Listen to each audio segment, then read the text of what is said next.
Hello friends, ओम श्री गणेशाय नमः। जय श्री कृष्ण। आप सभी का स्वागत है आपके अपने यूट्यूब चैनल पर। फ्रेंड्स, आज हम आपको इस वीडियो में बताने जा रहे हैं वैशाख महीने की वरुथनी एकादशी की कथा, पूजा विधि, महत्व, नियम और माँ उपाय के बारे में। फ्रेंड्स, वीडियो शुरू करने से पहले आपसे रिक्वेस्ट है, अगर आप हमारे चैनल पर नए हैं और आपने अभी तक चैनल को सब्सक्राइब नहीं किया है तो प्लीज सब्सक्राइब कीजिएगा चैनल को, साथ ही प्रेस कीजिएगा बेल आइकन को, जिससे नए वीडियो से रिलेटेड नोटिफिकेशन आपको तुरंत प्राप्त हो सके। और वीडियो पसंद आने पर वीडियो को लाइक और शेयर जरूर कीजिएगा और कमेंट बॉक्स में जय श्री कृष्णा जरूर लिखिएगा। सनातन धर्म में एकादशी तिथि का बहुत महत्व बताया गया है और उसका व्रत मोक्षदायक माना जाता है। वैशाख के महीने की कृष्ण पक्ष की एकादशी तिथि को वरुथनी एकादशी के नाम से जाना जाता है। इसे वरुथनी ग्यारस भी कहा जाता है। शास्त्रों में इस एकादशी का बहुत महत्व बताया गया है। पद्म पुराण के अनुसार इस एकादशी के व्रत से समस्त पाप व ताप नष्ट हो जाते हैं। मान्यता है कि इस लोक के साथ साथ व्रती का परलोक भी सुधर जाता है। वैसे तो भारतीय संस्कृति में 26 एकादशियों को अमोघ फल देने वाला बताया गया है, किंतु वरुथनी एकादशी को दुख, दरिद्रता और कष्ट मुक्ति के लिए विशेष रूप से प्रभावी माना गया है। साल 2023 में वैशाख मास की कृष्ण पक्ष की एकादशी 16 अप्रैल 2023 रविवार के दिन है। साल 2023 में वरुथनी एकादशी के दिन त्रिपुष्कर योग का महासंयोग बन रहा है। इस योग में किए हुए किसी भी कार्य में विशेष सफलता प्राप्त होती है। इस दिन जो भी भक्त सच्चे मन से उपवास, दान, तर्पण और विधि विधान से पूजा करते हैं, उन्हें मोक्ष की प्राप्ति होती है। उनके सभी पापों का अंत होता है। मान्यता है कि जितना पुण्य कन्यादान, हजारों वर्षों की तपस्या और स्वर्ण दान से मिलता है, उससे भी अधिक फल वरुथनी एकादशी का उपवास करने से मिलता है। साथ ही घर में सुख, शांति और समृद्धि का वास होता है।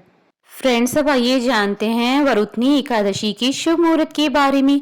हिंदू पंचांग के अनुसार साल 2023 में वरुथनी एकादशी का व्रत 16 अप्रैल 2023 रविवार के दिन है।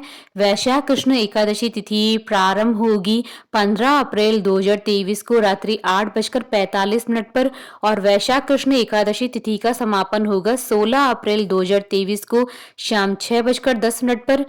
व्रत पारण का समय रहेगा 17 अप्रैल 2023 को सुबह 5:54 से सुबह 8:29 तक और व्रत पारण के दिन हरिवासर समाप्ति का समय रहेगा 17 अप्रैल 2023 को दोपहर 3:46 पर।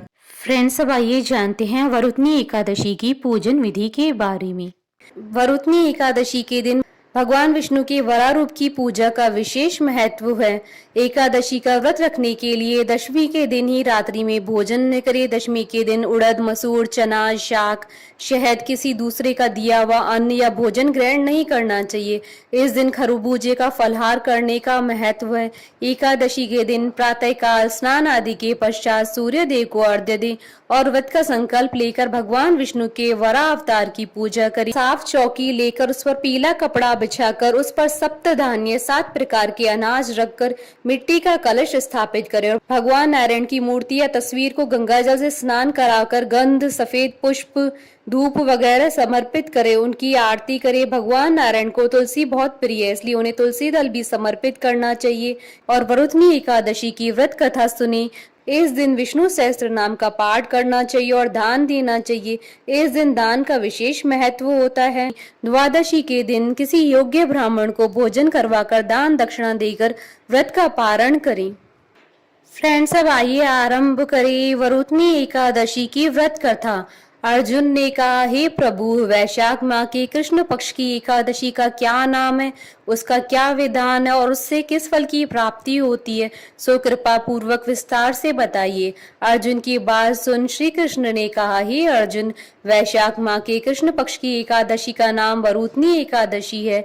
यह सौभाग्य प्रदान करने वाली है। इसका उपवास करने से प्राणी के समस्त पाप नष्ट हो जाते हैं। यदि इस उपवास को दुखी सधवा स्त्री करती है तो उसे सौभाग्य सौभाग्य की प्राप्ति होती है। वरुथनी एकादशी के प्रभाव से ही राजा मानधाता को स्वर्ग की प्राप्ति हुई थी। इसी प्रकार दुंद कुमार आदि भी स्वर्ग को गए थे। वरुथनी एकादशी के उपवास का फल 10 सहस्त्र वर्ष तपस्या करने के फल के समान है। कुरुक्षेत्र में सूर्य ग्रहण के समय जो फल एक बार स्वर्ण दान करने से प्राप्त होता है, वही फल वरुथनी एकादशी का उपवास करने से प्राप्त होता है। इस व्रत से प्राणी इस लोक और परलोक दोनों में सुख पाते हैं, वह अंत में स्वर्ग के भागी बनते हैं। हे राजन, इस एकादशी का उपवास करने से मनुष्य को इस लोक में सुख और परलोक में मुक्ति की प्राप्ति होती है। शास्त्रों में कहा गया है कि घोड़े के दान से हाथी का दान श्रेष्ठ है और हाथी के दान से भूमि का दान श्रेष्ठ है। इनमें से भी श्रेष्ठ तिलों का दान है। तिल के दान से श्रेष्ठ है स्वर्ण का दान और स्वर्ण के दान से श्रेष्ठ है अन्न दान। संसार में अन्न दान से श्रेष्ठ कोई दान नहीं है। अन्न दान से पितृ देवता मनुष्य आदि सब तृप्त हो जाते हैं। कन्यादान को शास्त्रों में अन्न दान के समान बताया गया है। वरुथनी एकादशी के व्रत से अन्नदान तथा कन्यादान दोनों श्रेष्ठ दानों का फल मिलता है। जो मनुष्य लालच वश कन्या का धन ले लेते हैं या आलस्य और कामचोरी के कारण कन्या के धन का भक्षण करते हैं, वह प्रलय के अंत तक नरक को भोगते रहते हैं या उनको अगले जन्म में बिलाव योनि में जाना पड़ता है। जो प्राणी प्रेम से तथा यज्ञ सहित कन्यादान करते हैं, उनके पुण्य को चित्रगुप्त भी लिखने में असमर्थ हो जाते हैं। जो प्राणी इस वरुथनी एकादशी का उपवास करते हैं, उन्हें कन्यादान का फल प्राप्त होता है। वरुथनी एकादशी का व्रत करने वाले व्यक्ति को दशमी के दिन से ही कांसे के बर्तन में भोजन करना, मांस, मसूर की दाल, चना, कौंधो, शाक, शहद, दूसरे का अन्न और दूसरी बार भोजन करना, इन सभी वस्तुओं का त्याग कर देना चाहिए। व्रती को पूर्ण ब्रह्मचर्य का पालन करना चाहिए। रात को सोना नहीं चाहिए, अपितु सारा समय शास्त्र चिंतन और भजन कीर्तन आदि में लगाना चाहिए।